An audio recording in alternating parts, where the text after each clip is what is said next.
Eu tenho lido nos últimos dias algumas associações arcanas que alguns tarólogos fizeram dessa pandemia do coronavírus com alguns arcanos do tarô. A que mais me chamou a atenção, não por eu concordar, justamente pelo contrário, foi a carta da morte. O arcano da morte, ele está associado sim à pandemia, óbvio que a morte está inserida no contexto, mas ela não é a carta que mais representa o que está acontecendo, né? Não se trata de um momento de morte, não se trata de uma finalização, de um término, de um luto. Eu vejo tudo isso de uma maneira mais global, mais social e principalmente de uma maneira mais coletiva. Então a morte, por mais que ela faça parte de tudo o que está acontecendo, se a gente for sintetizar de uma forma arquetípica, não seria esse arcano que eu escolheria para exemplificar tudo o que está acontecendo. Como sociedade, até antes dessa crise, até ela estourar, até ela vir à tona, como que a gente vivia até então? Como você vivia? Como o seu coletivo vivia até aqui? Como seus iguais viviam até antes do surto começar? Sobre o que a gente conversava antes do surto começar? Qual era o assunto que nos rodeava? Qual era o assunto que estava sobre a mesa? Qual era o assunto durante o seu almoço, durante o seu encontro com a sua família? Principalmente inspirado no meu final de semana, o principal assunto é esse, e provavelmente aí onde você está também, seja ele em forma de meme, em forma de medo, em forma de desinformação, em forma de excesso de informação, ou até mesmo de estar vivenciando isso, né, de você estar contagiado, infectado pelo vírus, ou ter um amigo, um parente que está passando por isso. Falei de excesso de informação. Antes do surto, antes dessa crise, antes do coronavírus, o quanto de informação, o quanto de jornalismo, o quanto de tempo para a gente se informar sobre determinado assunto, a gente tirava no nosso dia a dia, né? Então, antes de tudo acontecer, como nós estávamos? Qual era o assunto? Muita gente, mas não a maioria como parece ser e como parece chegar, né, pra gente, tá trabalhando de casa. É uma iniciativa muito sábia de prevenção, de diminuição de infecção e de propagação desse vírus. Eu, Diego, deixei de trabalhar fora faz alguns meses. Foi por opção. Lá no final de 2019, eu tive, depois de um ano super esquisito em relação a trabalho e experiências corporativas, mais uma experiência ruim que definitivamente me deu um checkmate. E eu optei em não trabalhar mais fora de casa. Trabalhar por conta, me dedicar ao tarô, fazer alguns freelas, porque eu entendi que aquele formato se distanciava de quem eu era, de verdade. E pior, ele extraía de mim a minha pior faceta. Ele me transformava e me deixava ser um Diego que se distanciava do Diego com o qual eu me entendo, com a versão do Diego que eu gosto mais, que é melhor pra mim, que é melhor pros outros, que é mais saudável, que é mais feliz. Então eu peguei todos esses sinais, todas essas experiências que foram ruins e coloquei elas ao meu favor. Eu não esperei o pior acontecer. Por mais que tenham sido experiências ruins, eu não esperei isso se tornar algo quase irreversível. Então, frente a indícios e uma autoavaliação, uma autoobservação de como eu me comportava trabalhando naquele formato, eu decidi abandonar. Eu entendo também que isso que eu fiz, essa decisão que eu tomei, é uma decisão privilegiada. Quantas pessoas podem, de fato, fazer isso? Eu acredito que não muitas.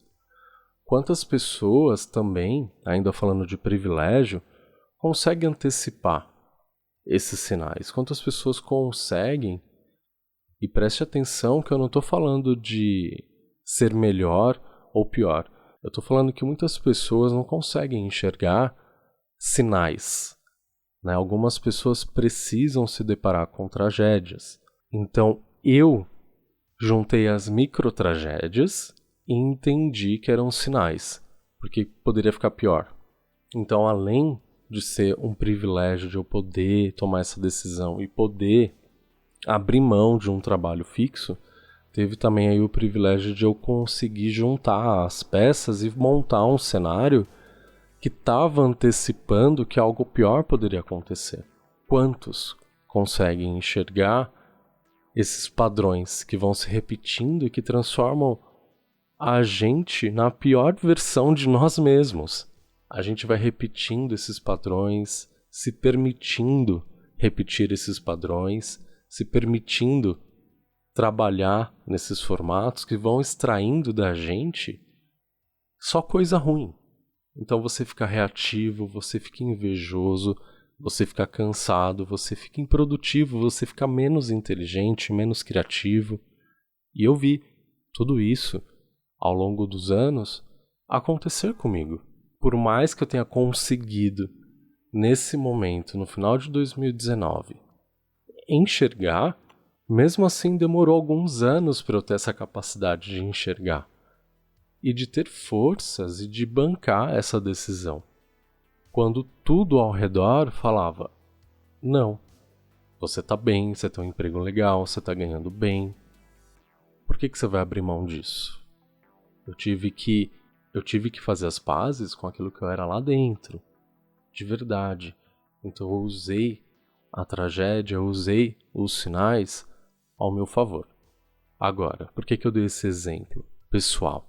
Porque eu quero levar isso para o macro, para a questão coletiva, para essa questão social que a gente está vivendo com esse surto. Nós, como sociedade, há quanto tempo estamos vivendo nesse looping, nesse automático? E mesmo com todos os indícios, com todos os sinais que nós, como população desse planeta, como comunidade, como sociedade, o que a gente fez com todos esses alertas? Antes dessa doença existir, desse vírus se manifestar da forma como ele se manifestou agora, a gente adoecia do quê? A gente adoecia não só de doenças, mas que formato de trabalho estava adoecendo a gente? Que formatos de relações estavam adoecendo a gente? Que formatos e estruturas hierárquicas estavam adoecendo a gente? Quais expectativas adoeciam você?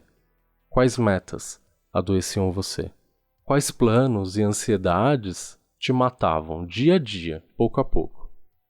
A gente assistiu de forma muito passiva a curva da depressão e da ansiedade subir, sem fazer nada.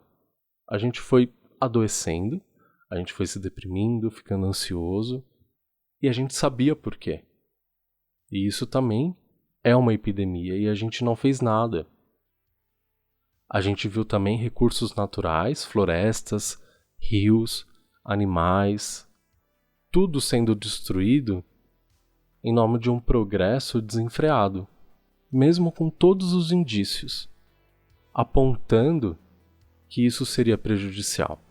A gente assistiu direitos sendo retirados pouco a pouco, em nome de um possível lucro, de um possível crescimento. A gente viu também populações que não são tão estimadas assim da população, da sociedade mundial, serem dizimadas por catástrofes naturais, países inteiros sendo destruídos, epidemias, fome. Por que a gente não se comoveu tanto? Porque não era a Itália, não era a Espanha, não era a China que carrega a produção do mundo nas costas. Eram países que a gente não tem tanta estima assim. São pessoas que a gente não dá tanta importância assim. Talvez por racismo, por ignorância, por uma questão econômica, se aquele paizinho ali tá tendo aquela epidemia, ele não vai parar a economia global, ele não vai parar a produção global, igual parou na China.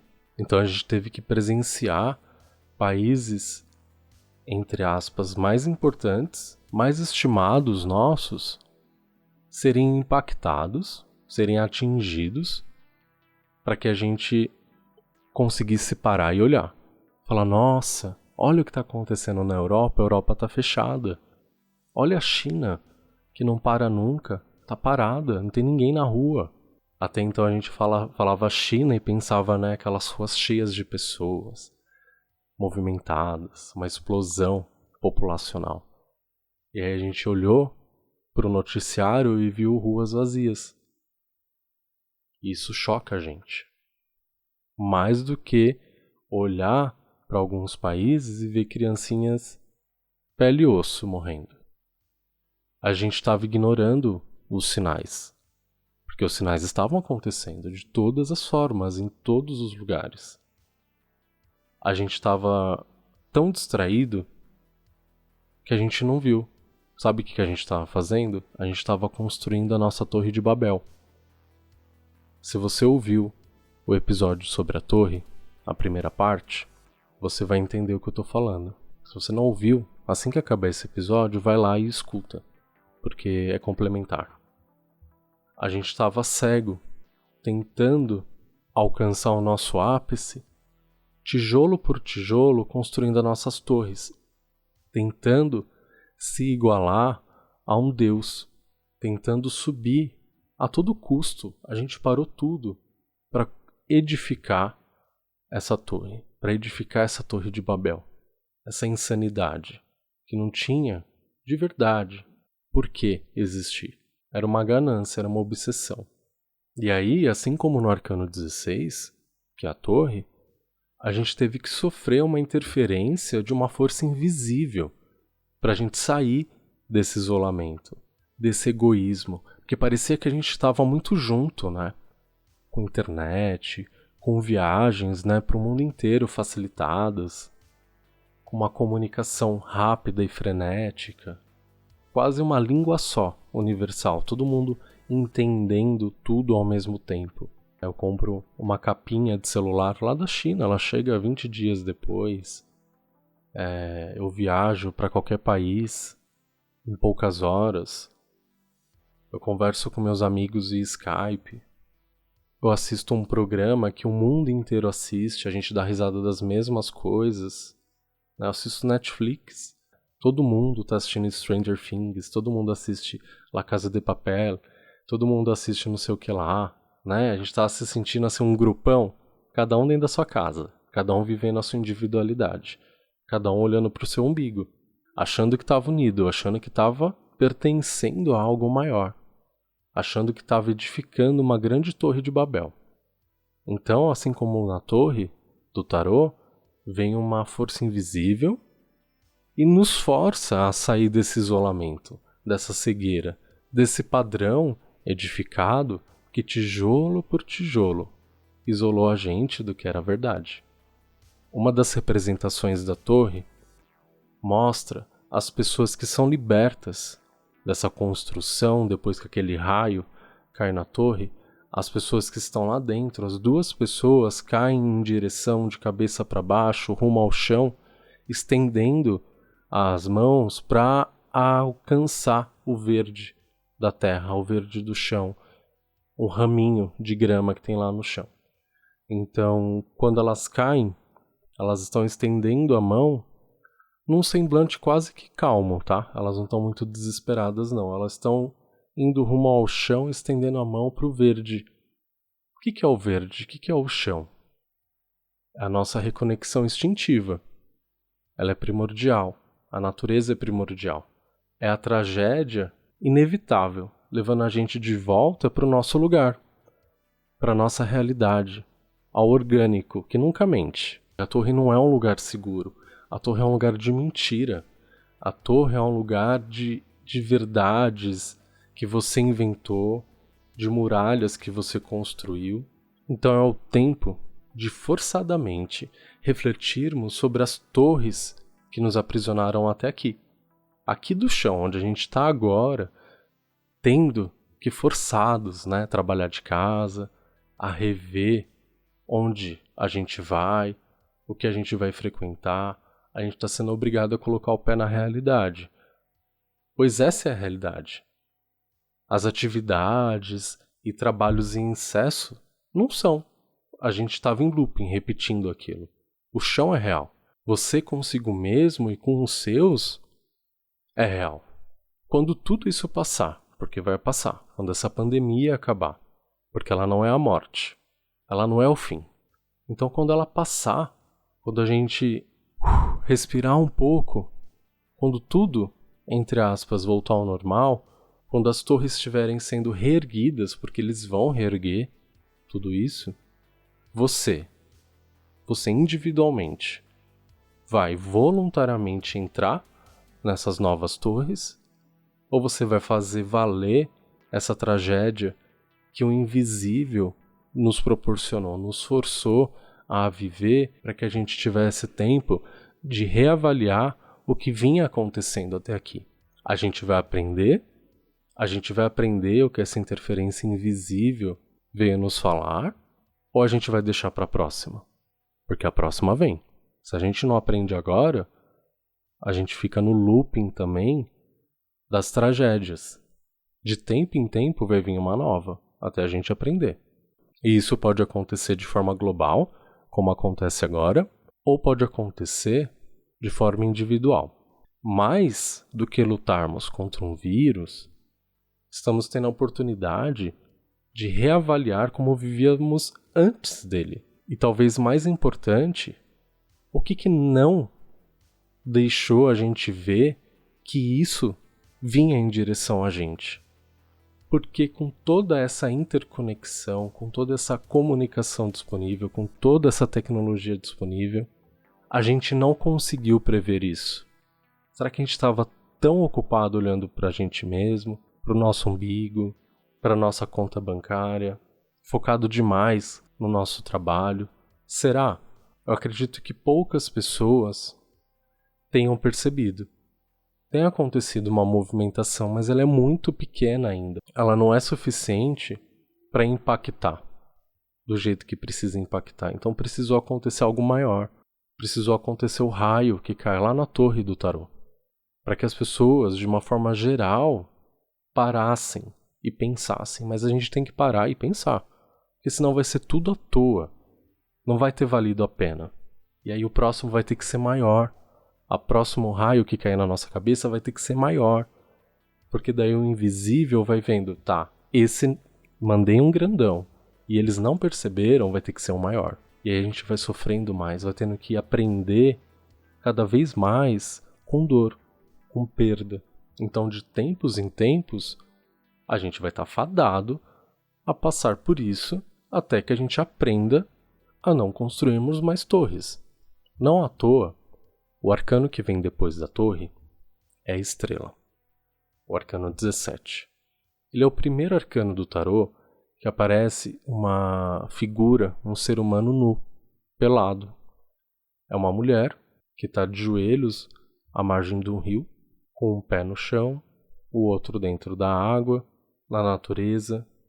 Não tem nenhuma construção humana em torno dela, ela não tem nenhuma roupa, ela não está mascarada, ela não está fantasiada, ela está de peito aberto, no orgânico, com o pé no chão e renovando nas águas as suas emoções.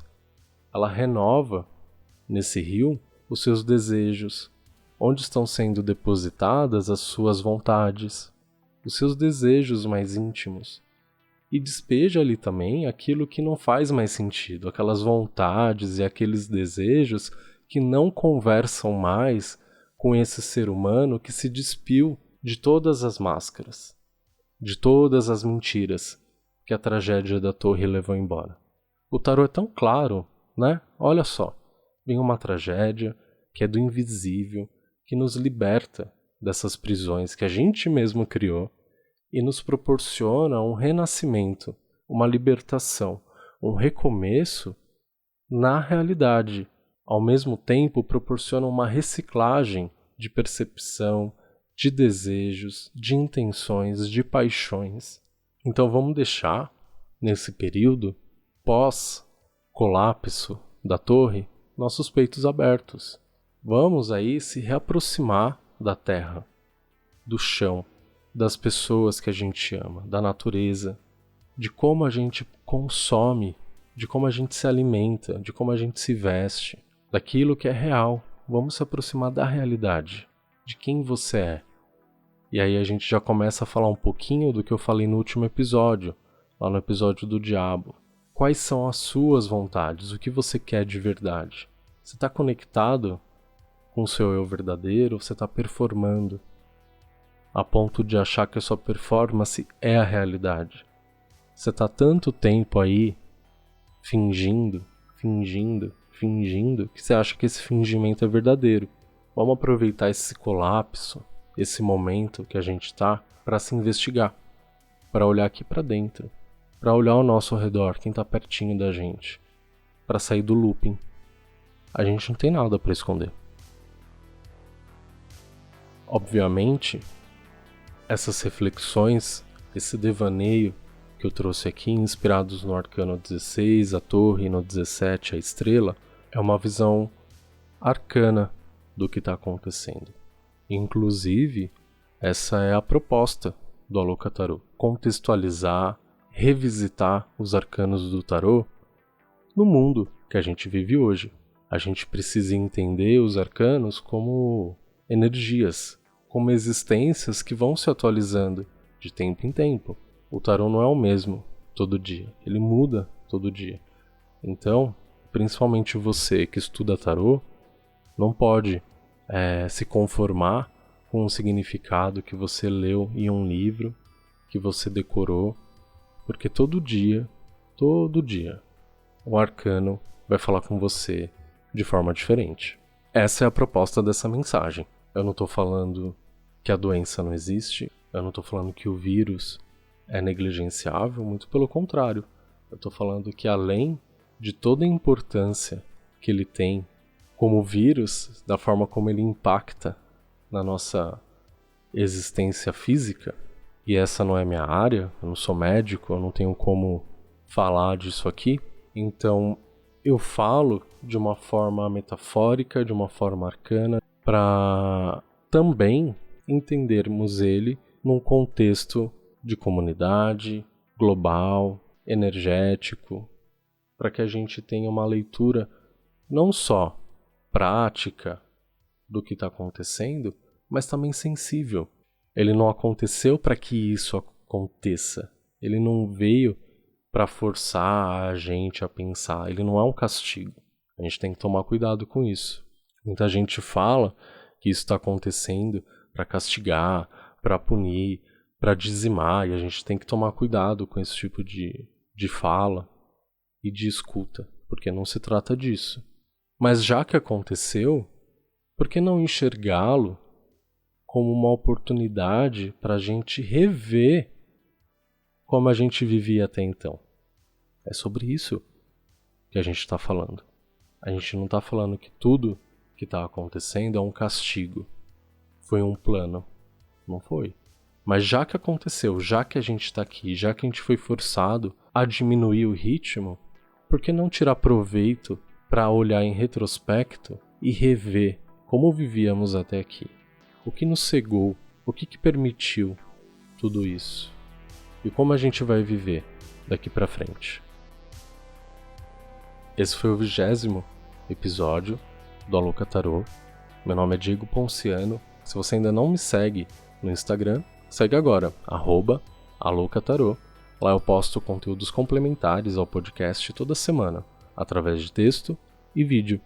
Se você quer entender mais sobre esse tema, mais sobre esse arcano, consome esses 3 conteúdos porque vai te ajudar na meditação e na introspecção sobre esses temas e cartas. Se você precisa de uma leitura de tarô, me chama por direct que a gente marca, eu te passo os formatos, valores e eu te atendo. Presencialmente, se você morar em São Paulo ou região, ou por telefone, de qualquer lugar do Brasil, e do mundo. Nesse episódio, diferente dos demais, eu não vou trazer os conselhos do tarô que eu sempre trago no final. Eu acredito que esse episódio em si é a mensagem que você precisava ouvir hoje. Se você não conseguiu encaixar essa mensagem na sua vida de uma forma prática e útil, eu sugiro que você escute de novo. O tarô, ele não está aqui para dar respostas fáceis e fechadas para você. Ele não é o seu horóscopo diário nem semanal. Ele é um exercício de pensamento. Escuta de novo esse episódio. Tenta, através do pensamento, da meditação sobre as coisas que foram faladas aqui, entender como que esse tema, essa fala, pode te guiar nos próximos dias. Como que isso se encaixa no jeito que você está vivendo, no jeito que você tem conduzido a sua vida, a sua empresa, o seu trabalho. Eu tenho certeza que você, em algum momento, vai entender e o tarô vai conversar com você. Se você gostou desse episódio, compartilha com alguém que você acha que vai gostar também. Compartilha nas suas redes sociais. Vem falar pra mim o que você achou. Deixa um comentário no Instagram, me manda uma direct que eu falo com você. Eu vou ficar muito feliz. Muito obrigado por ter ouvido. Até a semana que vem e um beijo.